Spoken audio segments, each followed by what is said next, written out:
She said it like it was nothing. Like people said things like that every day and didn't carry them home in their pockets, turning them over all night. I've always felt safe with you. I nodded when she said it. Smiled back. Did what a normal person would do. But something in my chest didn't move on.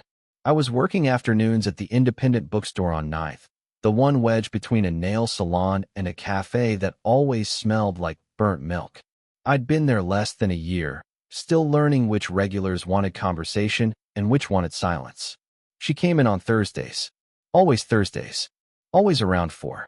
Like a habit she hadn't examined. She wasn't dressed the way people imagine when they hear mid-40s. No effort to look younger, no apology for age either. Linen jacket. Soft scarf even when it wasn't cold. Hair pulled back like she'd done it without a mirror and trusted herself anyway. When she walked, she didn't rush. When she stopped fully, like she meant it. She knew my manager from college. That's how I was introduced. This is her best friend's kid, I heard once, not said to my face. I didn't mind. I was used to being someone's extension. The first time she spoke directly to me, she asked where we kept the travel essays. Not guides. Essays. Her finger hovered near the counter, not pointing, just waiting. I showed her. She thanked me twice, like she forgot she'd already said it. After that, it became small things. She remembered my name. She asked how classes were going and actually waited for the answer. She brought a book back once, slid it across the counter, and said, "I don't think it was ready for me yet." Then smiled, like that made sense. The day it happened, the shop was quieter than usual. Rain tapping the windows in a way that made time feel padded. I was restocking a shelf that didn't need it when she came up behind me. "You don't have to reorganize just because it's slow," she said. I lied. She didn't call me out. She picked up a paperback, flipped it over, frowned at the price sticker like it had personally offended her. I watched her hands. No rings. Nails short. One thumb worried the edge of the cover, bending it slightly, then smoothing it back like she'd changed her mind. "You okay?" I asked. It came out softer than I meant. She looked at me for a second too long. Not uncomfortable. Just assessing. Then she shrugged. "I think so." We stood there with the book between us like a placeholder. The rain got louder. Somewhere in the store, the old radiator clicked and stopped. "My best friend worries about me," she said suddenly, like she was continuing a conversation we'd already been having. She always has. I didn't know what to do with that, so I said, "She worries about everyone." That's when she smiled. Not big, not polite, just something that landed and stayed. "Maybe, but I've always felt safe with you." The words didn't ask anything of me. That's what made them worse. I laughed a little, too fast, and said, "I just sell books." "I know," she said. And then, quieter, "That's part of it." She bought the paperback. I rang her up wrong the first time and had to start over. My hands shook just enough that I hoped she wouldn't notice. She did, of course. She always noticed things. She didn't say anything. When she left, the bell over the door rang like it always did. Nothing dramatic. No turning back. No lingering look. But that night, lying in bed, I kept hearing the way she said "with you." Not heavy, not flirtatious, just precise. Like she meant it. And I couldn't stop wondering why that mattered so much to me, or what it would feel like if she ever stopped saying it. The next time wasn't a Thursday. That was the first thing that threw me. I was behind the counter, taping a torn dust jacket, when the bell rang, and I looked up expecting a stranger, and it was her, standing there like she'd misread her own routine. She paused when she saw me. Just a fraction. Long enough for me to notice. "I thought today was Thursday," she said. "It's Tuesday," I told her. She smiled, but it didn't land the same way. "That figures." She didn't browse this time. She came straight to the counter with her phone already in her hand. "Can I ask you something?" Not "where is?" Not "do you have?" Can I ask? Like she was stepping onto thinner ground. I nodded and followed her to the back table where we kept the returns. She pulled up an email, squinted at the screen, and handed it to me without explanation. It was a message from her landlord. Something about maintenance forms and deadlines, and words that stacked up on each other like they wanted to overwhelm on purpose. "I know it's probably obvious," she said, folding her arms, "but my brain just stops with this stuff." I leaned closer to read. close enough to smell her perfume. Something clean, not sweet. I explained it slowly, pointing to the dates, the attachments. She watched my mouth when I talked, not in a way that felt like flirting, more like she needed the focus. When I finished, she exhaled like she'd been holding it for a while. "Thank you," she said. "I hate feeling stupid." "You're not," I said too quickly. She looked away. Her hand went to her wrist, thumb rubbing the inside like it ached. "I know. It just feels that way sometimes." She laughed then, short, surprised, like it escaped before she could stop it. It faded almost immediately. Up close, I could see the tiredness she usually kept folded away. Fine lines at the corners of her eyes. A tightness in her jaw that only loosened when she forgot herself. We worked through the rest of it together. She asked questions. I answered. She wrote things down in the Notes app, even though I'd already sent her a screenshot. When we were done, she didn't move right away. "You're good at this," she said, gesturing vaguely between us. "At making things less loud." I shrugged. "It's just reading." "No," she said, and then stopped herself. Smiled like she'd almost said too much. "I mean, thank you." The store had filled up a little by then. Voices. Footsteps. Someone arguing quietly over a gift receipt. She picked up her scarf, looped it once, then twice, like she needed the extra layer. At the door, she hesitated. Hand on the handle. She turned back to me, eyes searching, then settling. "Don't get stuck here forever," she said. I didn't know what she meant.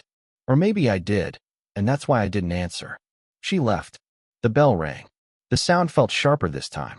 I stood there longer than I needed to, staring at the space she'd been in, thinking about the way her laugh had slipped out, the way her hand had hovered like it wanted something to hold. And how, for a moment, it felt like I'd been trusted with more than just an email. The rain didn't stop that night. I was stacking returned novels at the counter when she appeared, coat soaked, umbrella dripping onto the tile. The fluorescent lights made her hair glint, and I couldn't help noticing the way her scarf stuck to the nape of her neck, damp and soft. She didn't look around, didn't smile. She just said, "I needed a quiet place." And for some reason, that sounded like an apology she didn't think she deserved. I led her to a corner table that no one ever used. Outside, traffic splashed through puddles, occasional headlights cutting through the dim window. She set her coffee down before it had cooled, took off her coat slowly, and sat facing me. "I don't usually do this," she said. "Come to bookstores. Alone. At night." "You're not alone," I said. I wasn't sure why I said it. Maybe because she looked like she might disappear if I didn't speak. She looked up at me, and our eyes held longer than they should have. The space between us felt smaller than it actually was, an invisible pull I didn't know how to resist. I noticed her hands then, one resting on the table, tapping lightly against the ceramic mug, the other clasped around the strap of her bag. There was a slight tremble, like she was holding herself together, and my stomach twisted. I should have called," she said abruptly, as if hearing herself out loud shocked her. "But I didn't." "Call who?" I asked, but the words felt too small, too cautious. Her lips pressed together, and she shook her head. "Nobody." Then she added, "Or someone I shouldn't." I wanted to reach out, let my hand brush hers. Let her know that whatever was unspoken between us didn't have to be confessed in full. But I didn't. The tension hung in the air, thick as the storm outside. I could feel my heartbeat, too loud, too fast. I wanted to say something, anything, but instead I just sat there, breathing quietly. Then her phone rang. She jumped slightly, startled, fumbling for it. I caught the screen lighting up, an unknown number labeled Mike. She hesitated, thumb hovering over the screen, eyes flicking to me. She muttered, putting it on silent. The moment shattered. A friend, a past, some boundary I couldn't cross. She looked at me again, and I thought I saw regret there, faint and fleeting. "I'll go," she said finally, gathering her things. Coat, scarf, bag. The storm had softened to a drizzle, but the world outside still felt wet and cold. I walked her to the door, keeping a careful space between us. Not because I didn't want to close it, not because I couldn't, but because something in her hesitation made me hesitate too. The bell above the door rang. She paused, hand on the handle. "Look back." I almost reached for her, almost let my fingers brush the sleeve of her coat. Almost. Then she stepped out into the rain, leaving the warmth and light behind, and the echo of almost hung in the empty store long after the door closed. The store was empty that evening. Rain had slowed to a soft drizzle, tapping against the windows like a hesitant heartbeat. I was shelving a stack of new arrivals when she appeared in the doorway, hair damp, coat clutched tight. She didn't smile. Not really. She just walked in and leaned against the counter, arms crossed, staring at the floor like she was trying to make it disappear. "I can't figure this out," she said after a long pause. I froze, hands halfway to the shelf. "Figure what out?" She lifted her head slowly. Eyes that usually seemed so sure, so composed, were raw, tired, confused. "Us," she whispered. "I mean, what are we doing?" The words hit me like a cold wind through an open door. Us. We hadn't defined it. We hadn't crossed that line. And yet, every glance, every shared silence, every small moment felt like it had been leading here. I wanted to reach for her, but I stayed still. Too much and I'd ruin it. Not enough and I'd miss it. I don't know, I admitted, voice low. Not a lie, but not the whole truth either. My stomach twisted. Every instinct screamed to speak, to move closer, to make it better, and yet my body refused. She let out a shaky breath, brushing a damp strand of hair behind her ear. "I'm not usually like this. I shouldn't care this much." I studied her hands. One rested on the counter, knuckles pale. The other curled around the strap of her bag, trembling, almost imperceptibly. She didn't notice me noticing. Or maybe she did. The room filled with the sound of silence, the fluorescent hum, the faint drip from a leaking gutter outside, the slow, careful breathing between us. "I don't want to lose what we have," she said finally. "But I feel like I'm already losing it. Or maybe I'm losing myself." I swallowed, my throat dry. "You're not losing anything," I said softly. "Not yet." Her gaze dropped again. Quiet moments stretched, heavy and sticky, holding all the things neither of us could say. My mind raced, heart too loud in the empty store. Every instinct I had wanted to reach across the table, to close the space. But I couldn't. She lifted her eyes, glassy, searching mine like she needed proof. "I don't think I can pretend anymore," she admitted. The words hung in the air. Pretend. That was it. That was what made everything real and fragile. I nodded, unsure what else to say, unsure if saying anything at all would help or hurt. Her hand twitched at her side. She looked like she was holding herself together with sheer force. And then, finally, in a voice that barely rose above the hum of the store lights, "I'm scared that one day, I won't be able to walk away at all." And with that, she left the counter, leaving me with the echo of her words and the silence that screamed louder than any touch could. The afternoon sun cut through the blinds in thin, golden stripes. I was reorganizing the poetry section when she wandered in, carrying a small, worn envelope. The edges were frayed, like it had traveled a long distance, or sat untouched for years. She hesitated, then set it on the counter between us. "I found this while cleaning. Thought maybe you should see it." I looked at her, puzzled.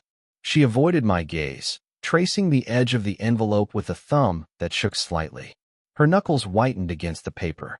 "It's from him," she said finally, voice low. "My OX. From a long time ago. I never sent it." I nodded slowly, unsure how to respond.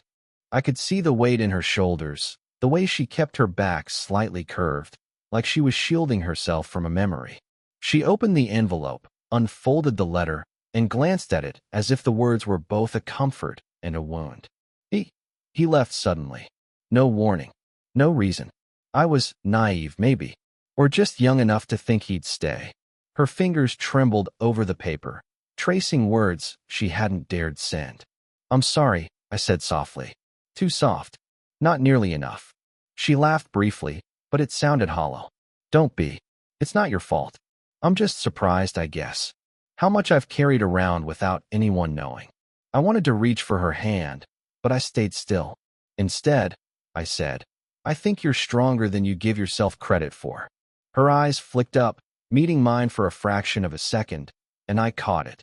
the loneliness she'd buried under years of composure, the ache she hadn't named. "I haven't told anyone this," she admitted. "Not even my best friend." She hesitated, like she feared she'd overstepped by sharing it with me. Maybe because I wasn't ready, or maybe because I didn't want to remember that version of myself. The room was quiet except for the soft hum of the air conditioner. I could feel her heartbeat in the subtle tension of her shoulders, the way she kept the envelope close, almost protective. "I think I've been holding on to more than just him," she said finally.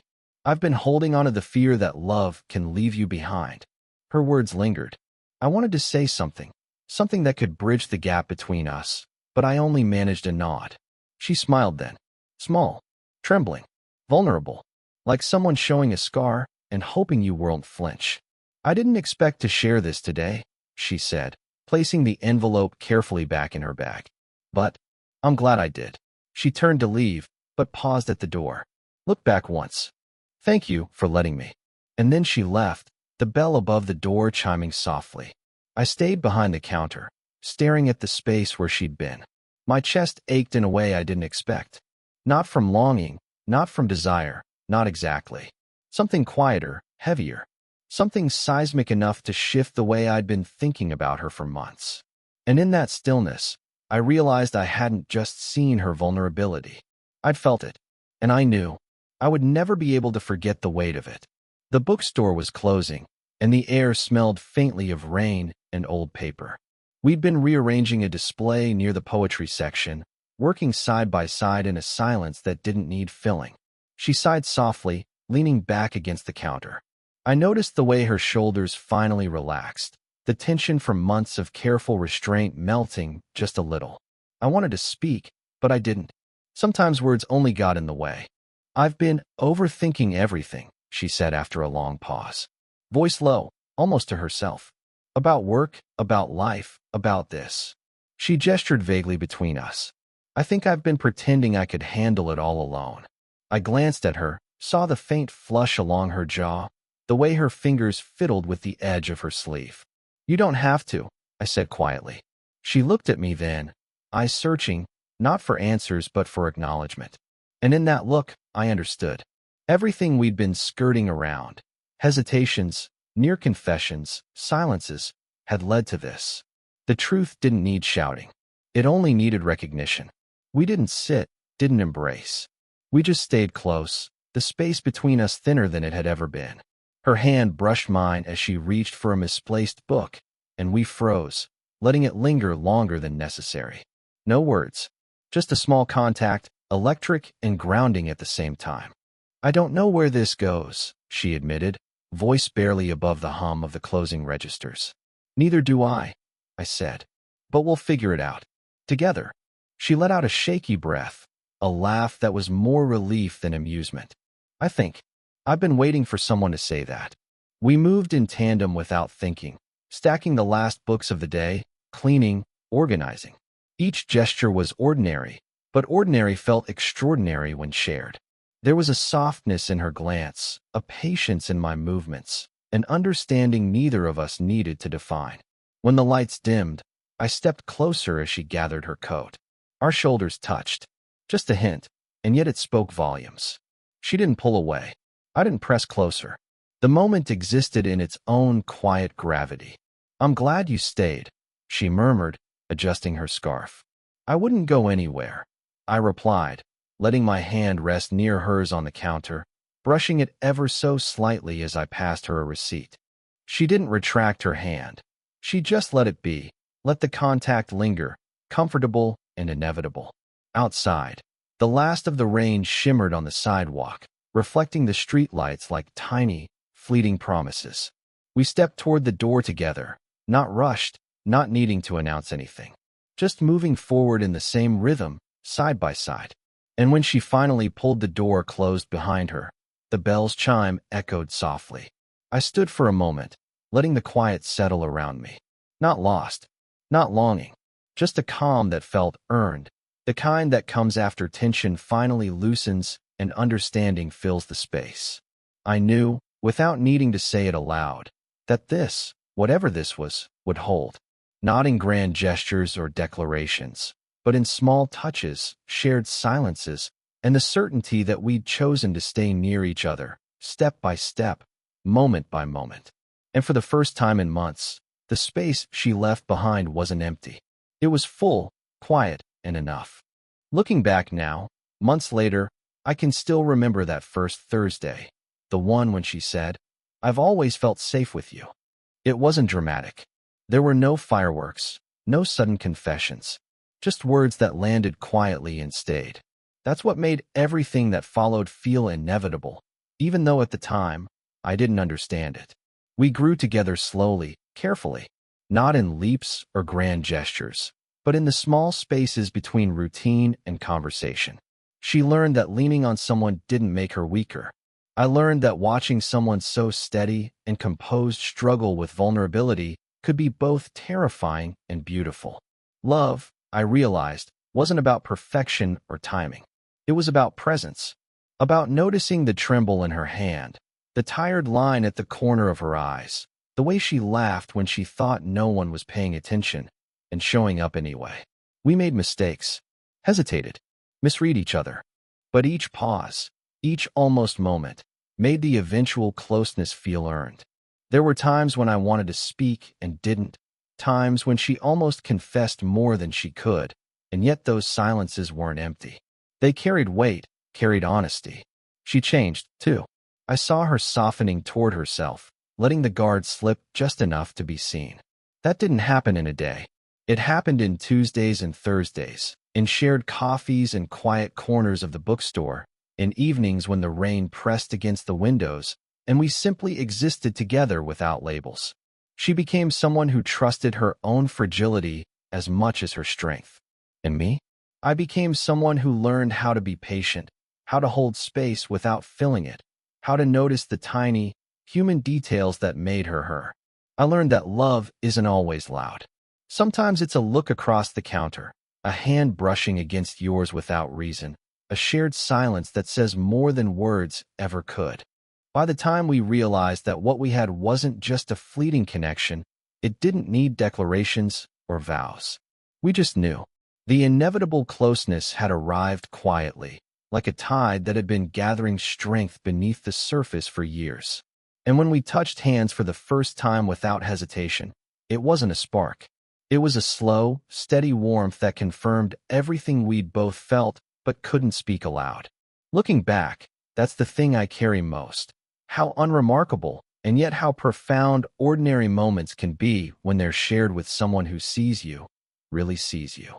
That's the kind of love that stays, not loud, not perfect, but earned, layered, and unshakably human. If this story made you feel something, let me know in the comments. Would you want more stories like this?